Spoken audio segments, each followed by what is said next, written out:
पंजाब में बहाल हुई रेल सेवाएं, मालगाड़ियां चलाई गईं। इस वक्त की बड़ी खबर आपको बता दें कि मालगाड़ियां ट्रैक्स पर उतर चुकी हैं और जैसा कि डीआरएम राजेश ने भी बताया, जिसमें कि उन्होंने ये जानकारी दी थी, पहले एक एम्प्टी वैगन भेजा जाएगा, उसके साथ जिप्सम वैगन उसके बाद भेजा जाएगा और ऐसे में ये ट्रैक पर आ चुके हैं और गुड ट्रेन यानी कि जो मालगाड़ियां हैं वो ट्रैक्स पर उतर चुकी हैं। और इस वक्त पंजाब से ये बड़ी खबर आपको बता दें कि लंबे समय से बंद चल रही ट्रेनों का संचालन शुरू हो चुका है मालगाड़ियों के ट्रैक्स पर उतरने के साथ ही। आपको बता दें कि मालगाड़ियां पंजाब में अब चल पड़ी हैं। कुछ और ट्रेन्स आने वाले 1 से 2 घंटे में ट्रैक पर उतरेंगी, उसके बारे में भी हम आप तक जानकारियां पहुंचाएंगे। फिलहाल यात्री ट्रेनों को लेकर क्या तैयारियां हैं इस पर भी हमारी नजर रहेगी। फिलहाल जो रेलवे ट्रैक्स पर मालगाड़ियां चलाई गई हैं,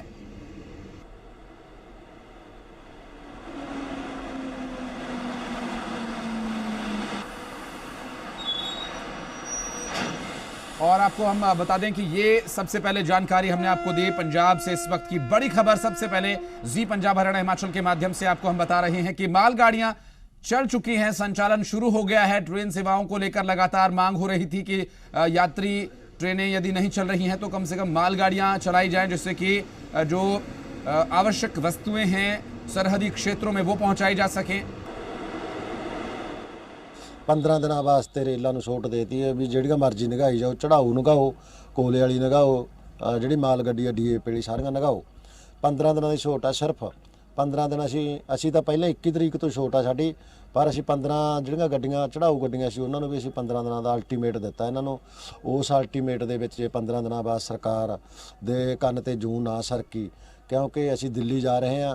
जे दिल्ली भी सरकार ने कुछ ना पल्ले पाया, जिहड़े कानून आ ना वापस लेते, ਤਾਂ 15 ਦਿਨਾਂ ਬਾਅਦ ਜਿੱਥੋਂ ਅਸੀਂ ਪਹਿਲਾਂ ਉੱਠ ਕੇ ਗਏ ਆ ਰੇਲ ਗੱਡੀਆਂ ਦੇ ਲੀਹਾਂ ਦੇ ਉੱਤੋਂ ਪਾਰਟੀਆਂ ਦੇ ਉੱਤੋਂ ਦੁਬਾਰੇ ਉੱਥੇ ਰੀਲਾਂ ਤੇ ਫਿਰ बैठांगे। और फिरोजपुर DRM राजेश अग्रवाल जी हमारे साथ इस वक्त फोन लाइन पर मौजूद हैं। राजेश जी, आपसे सबसे पहले ये जानना चाहेंगे कितने समय बाद ट्रैक्स पर गाड़ी उतरी है और सबसे पहले कौन सी ट्रेन चलाई गई है? पंजाब प्रांत रेलवे के 3 डिवीजन फिरोजपुर, अंबाला और दिल्ली मंडल से संचालित होता है जी, जिसमें सबसे बड़ा हिस्सा फिरोजपुर मंडल के अंतर्गत आता है। और किसान भाइयों का मैं शुक्रगुजार हूं जो उन्होंने जनता की तकलीफ को समझते हुए रेलवे के संपूर्ण परिचालन की परमिशन दी है। और इसके अंतर्गत ही हम लोगों ने पूरा सेफ्टी और सिक्योरिटी का निरीक्षण करके उसको सुनिश्चित करके आज दोपहर 2 बजे 2 मालगाड़ियां प्रारंभ करी हैं। एक लोडेड जिप्सम की गाड़ी जो कि जम्मू की दिशा से आई है और कठुआ में 2:05 से पास होते हुए लुधियाना होते हुए लखनऊ को जा रही है। दूसरे MT BTPN जो टैंक वैगन होते हैं जिसमें पेट्रोल इत्यादि का सामान जाता है, वो भी 2:05 पर जालंधर से रवाना होकर लुधियाना के रास्ते दिल्ली को जाएगी। इसी प्रकार और भी जो MT गाड़ियां हैं उनका भी परिचालन प्रारंभ हो गया है, जो कि जलंधर से अमृतसर होते हुए खासा को जाएंगी। और जैसे जैसे अब सभी जगह इंडेंट आते जा रहे हैं और जो बाहर भी माल गाड़ियां खड़ी हैं वो अपने अपने गंतव्य स्थान को आ रही हैं, उनको हम लोग ले रहे हैं और उनके स्थान तक पहुंचाने का प्रयास कर रहे हैं। फिरोजपुर एक बड़ा मंडल आपने बताया, यहां से गुजरने वाली जो पहली यात्री ट्रेन होगी उसके बारे में भी जानकारी लेना चाहेंगे, क्योंकि यात्रियों को बहुत दिन से बुकिंग्स बंद थी, तो उन्हें जानकारी किस तरह से मिलेगी?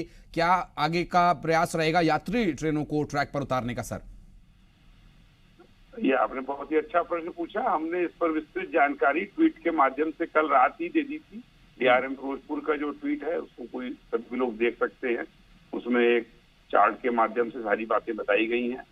फिर भी एक जानकारी के तौर पर पंजाब जिस नाम से जाना जाता है गोल्डन टेम्पल अमृतसर से सबसे पहली गाड़ी गोल्डन टेम्पल जो आज रात अंबाला आएगी वो अपने मूल गंतव्य स्थान अमृतसर तक जाएगी। वो सुबह वहां पहुंच जाएगी अमृतसर। और इसी प्रकार अमृतसर से सुबह जो हरिद्वार जाने वाली जनशताब्दी है वो भी अपने समय 6:50 पर अमृतसर से हरिद्वार के लिए रवाना होगी। राजेश जी, बहुत ही थोड़ा सा ये प्रश्न हो सकता है कि आप लोगों के लिए सोचनीय विचारणीय हो, क्योंकि 15 दिन का समय मिला है। किसानों का कहना है कि हमारी मांगे पूरी हुई नहीं हुई, हम 15 दिन का समय दे रहे हैं और 15 दिन के बाद हम फिर से, अगर मांगे पूरी नहीं होती है तो हम फिर से ये सब अपना प्रदर्शन शुरू करेंगे। तो क्या सिर्फ अभी कुछ स्पेशल ट्रेन ही चलेंगी या फिर जिस तरह से फुल फ्लैश में पंजाब से, जम्मू से ट्रेनें चलती रही हैं उसी तरह से हम देखेंगे आने वाले कुछ दिनों में? हम बिल्कुल उम्मीद करते हैं कि सभी ट्रेनों का परिचालन सामान्य तौर पर चलता रहेगा। और जहां तक रही 15 दिनों की बात, ये उनकी मतलब एक तरह से मानता है कि उन्होंने परमिशन दे दी और उन्होंने 15 दिन का एक कॉरिडोर रखा है कि उनकी भी जो समस्याएं हैं जो उन्होंने रेलवे के माध्यम से सरकार तक पहुंचाने की कोशिश करी है, उस पर वो रास्ता अख्तियार कर लेंगे। जब उन्होंने इतनी सहृदयता का परिचय दिया है तो मुझे 15 दिन के बाद की आशंका क्यों रखनी चाहिए? जी, तो आप ये मानकर चल रहे हैं कि स्थितियां आगे जाकर परिस्थितियां सामान्य हो सकती हैं? आप नहीं मानते इस बात को? जी बिल्कुल मानते हैं, लेकिन सर चूंकि किसानों के आंदोलन को देखते हुए अभी कुछ दिनों से संभव लग नहीं रहा था। कुछ दिनों से संभव नहीं लग रहा था, आज संभव हो गया। आज देखिए रेलों का परिचालन जारी हो गया। जी, लेकिन सर क्या ये 17 ट्रेनों की जो लिस्ट जारी की गई है, सिर्फ ये 17 ट्रेनें होंगी या आने वाले समय में और सामान्य होंगी परिस्थितियां? भाई और जैसे जैसे सामान्य होती जाएंगी और चीजों को बढ़ाया जाएगा। सारी चीजें तो पहले दिन नहीं तय हो सकती। जी, तो अभी ये मानकर चलें जो 17 ट्रेनों की लिस्ट जारी की गई अभी उन्हीं का परिचालन होगा? मैंने तो आपको ये बताया कि हम लोग बहुत ही आशान्वित हैं और हम अधिक से अधिक सेवा जनता को देना चाहते हैं। बिल्कुल, और ये सेवाएं शुरू हो चुकी हैं और आज से सर यात्री ट्रेनें शुरू हो जाएंगी? मैंने बताया ना, यात्री ट्रेनें तो जो चली रही थी, जो आंशिक रद्दीकरण में थी, जो यात्री हमारे बॉम्बे में बैठे हुए हैं, हाँ। जो कि अंबाला तक आने वाले थे, अब हम उनको अमृतसर तक ले जाएंगे। तो यात्रा तो प्रारंभ हो चुकी है। चलिए, बहुत शुक्रिया सर और बहुत शुभकामनाएं आपको भी। बहुत महत्वपूर्ण जिम्मेदारी आप संभाल रहे हैं और ऐसे समय में बहुत लोगों को उम्मीद अब जगी है कि ट्रेनें अब बहाल हो रही हैं तो स्थितियां और सामान्य होंगी। बहुत बहुत शुक्रिया फिरोजपुर डीआरएम राजेश अग्रवाल जी हमसे बातचीत करने के लिए। और यात्री ट्रेनों का भी संचालन शुरू हो जाएगा आपसे कुछ ही देर में। यात्री ट्रेनें अंबाला होते हुए अमृतसर गोल्डन टेम्पल तक जाएंगे और गोल्डन टेम्पल के नाम से जो ट्रेन चलती है उससे इसकी शुरुआत होगी। बहुत बहुत शुक्रिया राजेश जी हमारे साथ जुड़ने के लिए और इस विषय पर जानकारी देने के लिए। एक बार फिर अपने दर्शकों को बता दें कि फिरोजपुर डीआरएम राजेश अग्रवाल ने यह बताया कि जो मालगाड़ियों का संचालन है वो शुरू हो चुका है। किसानों का उन्होंने धन्यवाद किया प्रशासन के बिहाफ पर और उनका यह कहना है कि परिस्थिति आगे और सामान्य होगी, इसकी उम्मीद करके वो ट्रेनों का संचालन कर रही हैं और इंस्पेक्शंस हो चुके हैं, सिक्योरिटी क्लियरेंस हो गया है लगभग सभी जगहों पर। जहां पर बाकी है वो आज और कल तक पूरा हो जाएगा काम।